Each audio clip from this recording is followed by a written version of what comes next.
Hello, my friends, and welcome to the Seeds and Weeds podcast, brought to you by Small House Farm. Join us as we talk with gardeners, foragers, herbalists, chefs, and community activists to explore the many ways that plants impact our cultures and cuisines, our history, and our future. I'm your host, Bevin, and this is Seeds and Weeds. Howdy, friends. Welcome back to the show. We have got a magical episode for you today. We're going to be digging into the wild world of fungi to explore the magic of mushrooms. We're going to talk about growing and harvesting mushrooms, utilizing the mushrooms as both food and medicine, and I've even got a couple recipes that I'm going to share. So be sure to stick around for a mushroom-laced episode of Seeds and Weeds. Now, before we get into the shrooms, I just got back from my trip to Terra, Madre, and I just want to share some of the adventures with y'all. To say it was incredible would definitely be an understatement. I think it'd be hard for me to describe the scope and magnitude of this event. I met folks from all over the world that were there to celebrate clean, fair, and delicious food for all. Now, I was there to talk about seeds and the role that seeds play in our food system, which, I mean, it might seem obvious to some of us, especially those of us actively involved in saving and sharing our seeds.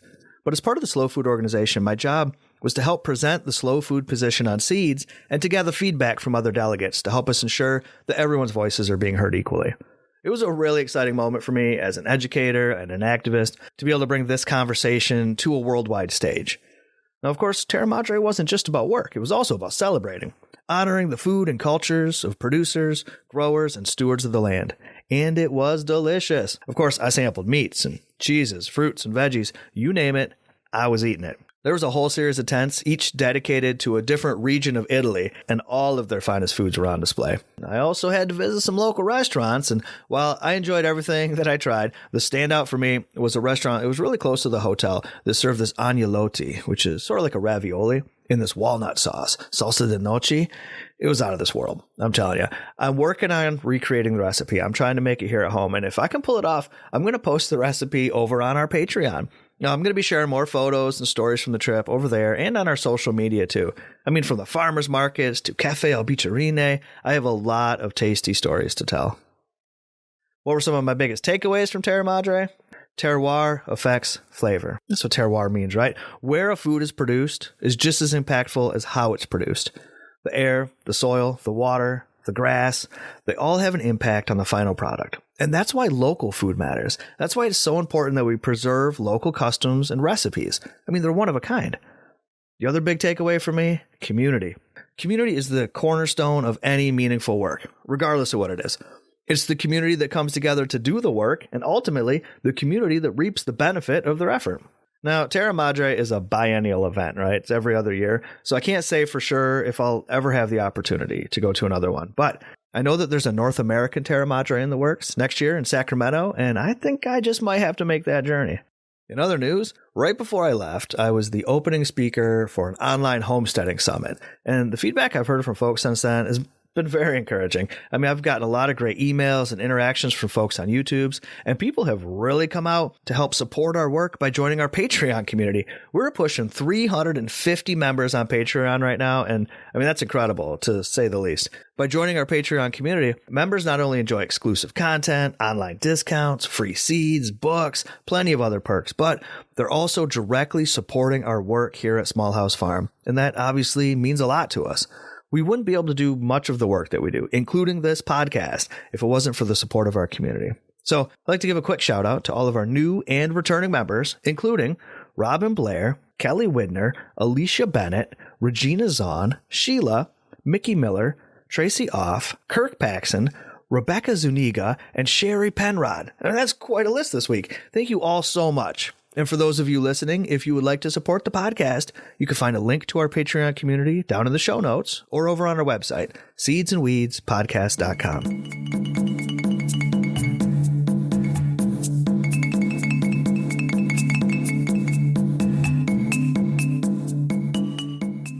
You know, I'm always excited when a new issue of Edible Wow magazine shows up in the mail. There's always some great recipes, restaurant profiles, all sorts of cool stuff. But this latest issue also featured an article from our friend and amazing mushroom farmer, Erin Hamilton.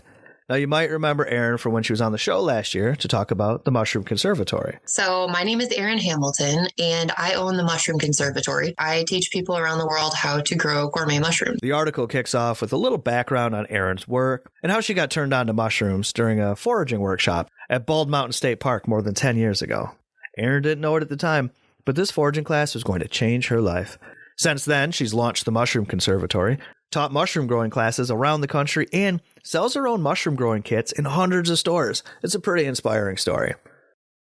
When Erin was on the podcast last year to talk to us about mushrooms, it got me excited about shrooms too.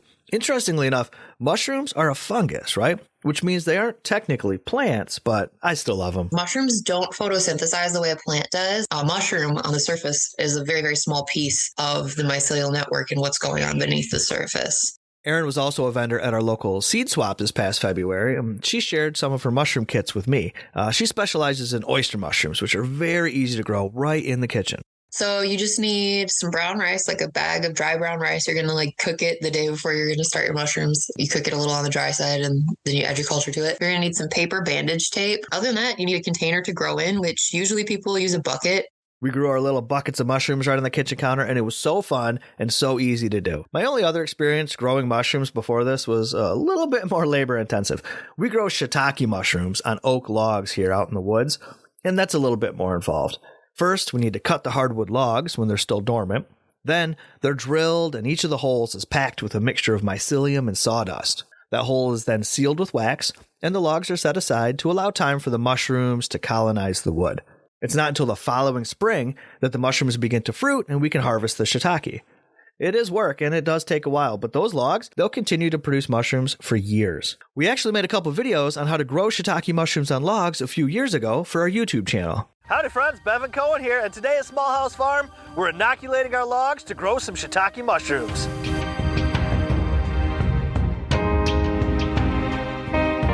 In the first video, I show you how to find and cut your hardwood logs while they're still dormant, and then in the second, we inoculate the logs with the mycelium. Like I said, we made the videos a few years ago, but they're full of useful information. Everything you need to get started, including info on where to source the mycelium and other special equipment you might need. I'll put a link to both of the videos down in the show notes so you can check it out. And I'll also drop a link to my interview with Erin Hamilton if you want to get up to speed on growing oyster mushrooms indoors and how to order one of her groovy mushroom kits. Now, once you've grown some mushrooms, it's time to decide how you want to use them. Of course, we use a lot of our mushrooms in the kitchen, but we also make a really nice shiitake mushroom tincture. Shiitake tincture is a wonderful supplement to incorporate into your daily life. It's a great source of iron and includes plenty of health-boosting constituents such as vitamin C, A, D, zinc, and magnesium. I'm going to include a link to the shiitake tincture that we offer on our website down in the show notes, but if you have access to shiitake mushrooms, you can easily make your own. Often you'll see mushroom tinctures made through a process called double extraction. First, the mushrooms are steeped in alcohol and then in hot water in order to make the most potent medicine possible. I'll walk you through it. First, fill a quart jar about halfway with chopped dried mushrooms, and then fill the jar all the way to the top with vodka. 80 proof will work just fine for this. Let the mushrooms steep in the alcohol for about a month and then strain it out.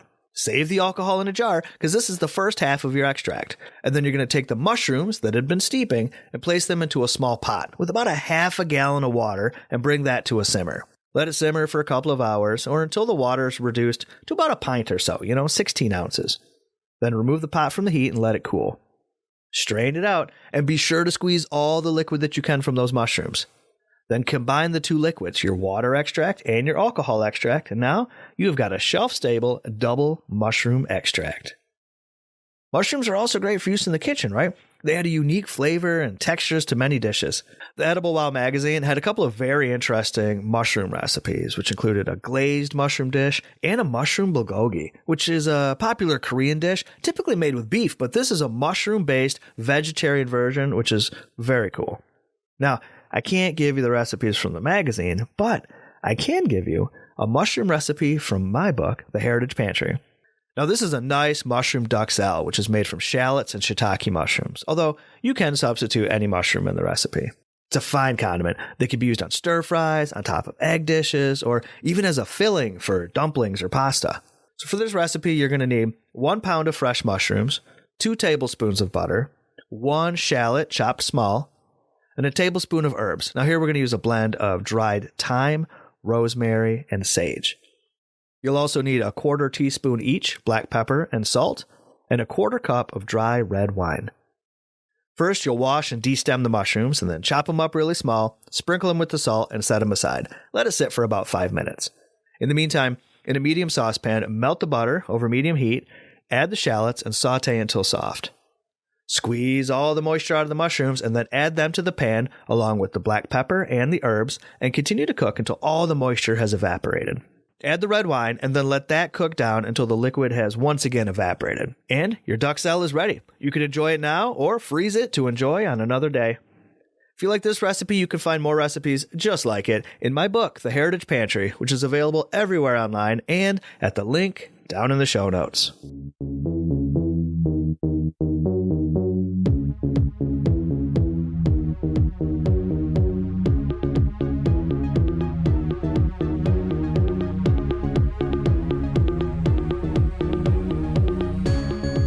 Just like that, we're at the end of another show. Thank you so much for joining us. Remember, if you enjoyed the podcast, you can always show your support by joining our Patreon community.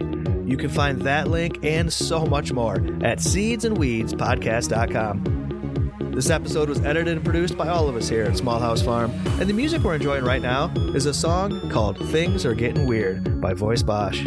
Thanks again for joining us, friends. I'm Bevin Cohen, and we'll see you next time.